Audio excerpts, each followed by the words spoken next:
My name is Slade Smitty. I'm the manager, financier, whatever you want to call me, general sales guy at Exit122 Outdoor Power Equipment in Clinton, Tennessee. We've been a Cub Cadet Yanmar dealer since August 2007 when we received our first shipment. As soon as we heard they were coming out with the tractor, which was the beginning of the X3200, we got two in August 2007 and actually sold both those units before the end of August. Seems like they shipped in mid-August and we actually had retailed those before September actually hit. We don't sell any other brand of compact utility tractor besides the Cub Yanmar. We feel like that having one brand of tractor actually positions us in the marketplace to focus on that particular brand, and it gives us more time to learn that brand, so we have more success with it because of it. Shopping around is my area of expertise. I love it when people have been to other dealerships, Kubota, Deere, whatever you want to say. I love it when they've been there first and I'm the last guy that they come to, because the pricing, as up to this point, has been extremely competitive with the others.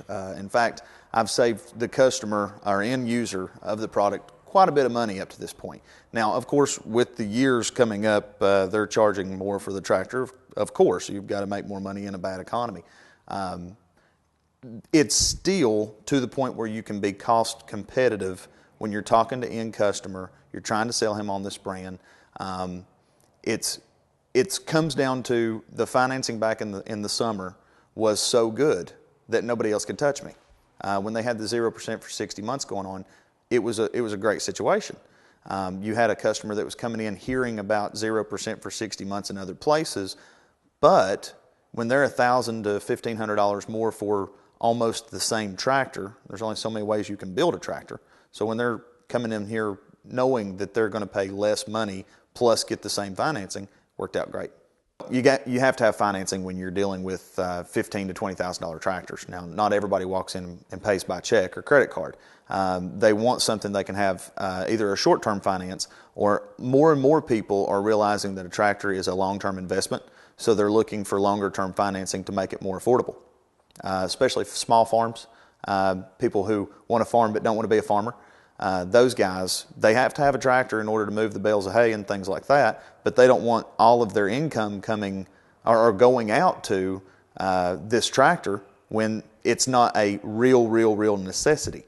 We're dealing more with hobby farmers every day than we are people that actually go out there and farm for a living. We use the co-op programs, absolutely. Now, one thing that we're trying to get into is a direct mail system. We hopefully have a list of people that would qualify for a Cub Cadet Yanmar. Somebody with over 5 acres, somebody who has some sort of median income that you can say, okay, this person qualifies for our product. If we can find that person, use a direct mail system to them, co-op that. The dealership's not out near as much money as they would if they were trying to do this on their own. And Cub Cadet Yanmar gets to sell that unit to a specific customer. You're not just shotgunning your advertisement out here. You're doing it to a specific person. The one thing that stands out in my mind with Cub Cadet Yanmar is if the machine breaks down, okay? You don't have breakdowns with these things.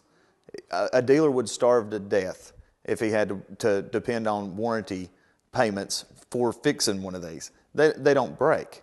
You don't have a customer coming back in 2 weeks later that he's been bush hogging and his PTO's out. You don't have that situation. You have a customer that comes back in and tells you how tough his tractor is, and he's already put 50 hours on it and needs an oil filter. The sale right there with retailing the tractor doesn't end there. You have to be concerned with what's going on after the sale. Well, with a Cub Cadet Yanmar, you don't have to worry about this guy coming in saying he's unhappy. They're all happy. I've had very few people come back and say, I just don't like it. In fact, I've had nobody say, I just don't like it. It's mostly, I didn't know it would do that. You know, I'm going up a hill that I didn't know I could go up, or I'm bush hogging in a whole lot less time, or I'm tilling this so much easier than I was before because I've got live power. I have four-wheel drive, or I have a front loader that's more capable than my old one was. Customers are completely satisfied up to this point. Dealership, of course it's satisfied. You don't have to deal with a screaming customer. One of the big surprises that we had with Cub Cadet Yanmar was there are very few warranty issues that go on with these machines. They don't break down. We have had such good success with the customer coming back in being very satisfied that their machine's having zero problems after 6 months, after a year, after 2 years at this point, that it's great for the dealership, great for Cub Cadet Yanmar brand name, that this customer is having awesome success with that product. We did the Cub Cadet Yanmar training with our 2 technicians. They took an EX3200, basically stripped it down in the shop in Ohio. They haven't ran into anything that they didn't automatically say, oh, okay, that's what you do.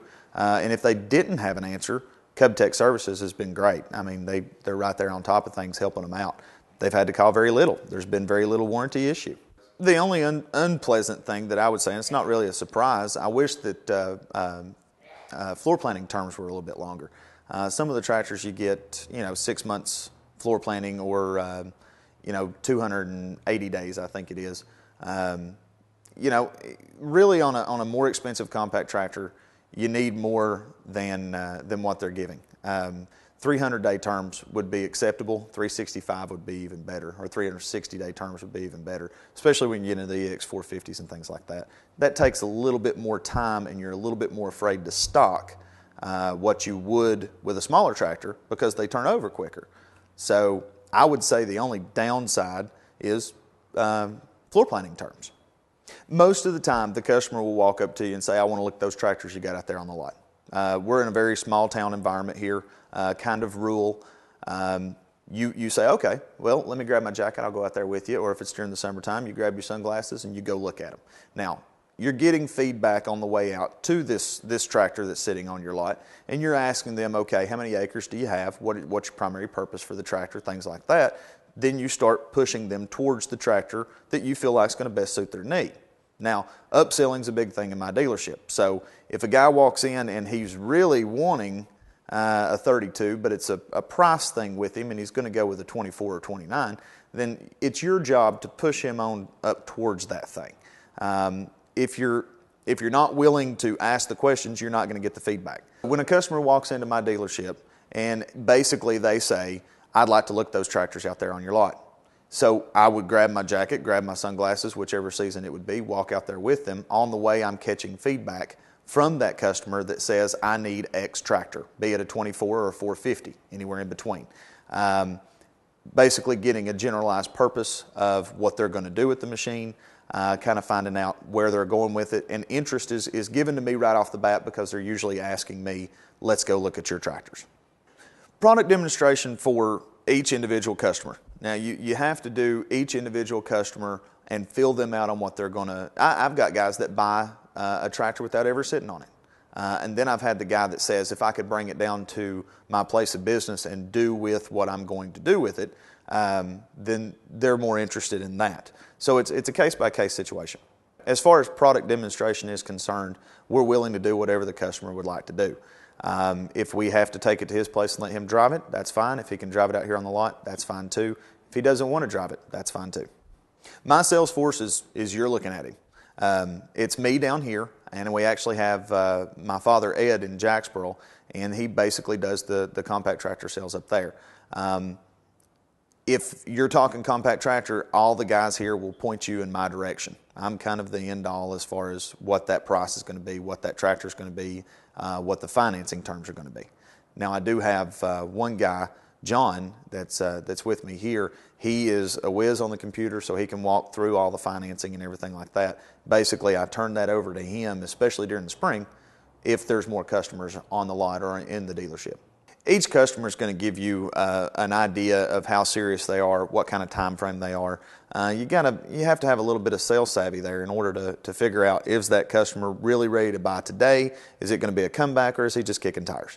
And you can tell that right off the bat. If they start talking about different brands and things to that nature, then they're probably just kicking tires. If they go as far as asking, what is the financing rate going to be? What is the final price going to be? What's the sales tax going to be added to the final price? That guy's serious. Now, he might not be ready to buy today, but he's ready to see some more information, which that's the point that you grab the sales brochure, okay? You put it in the sales folder, you put your card in it, you make sure that he knows what those prices are, and hopefully he's going to be interested enough to hear a final payment.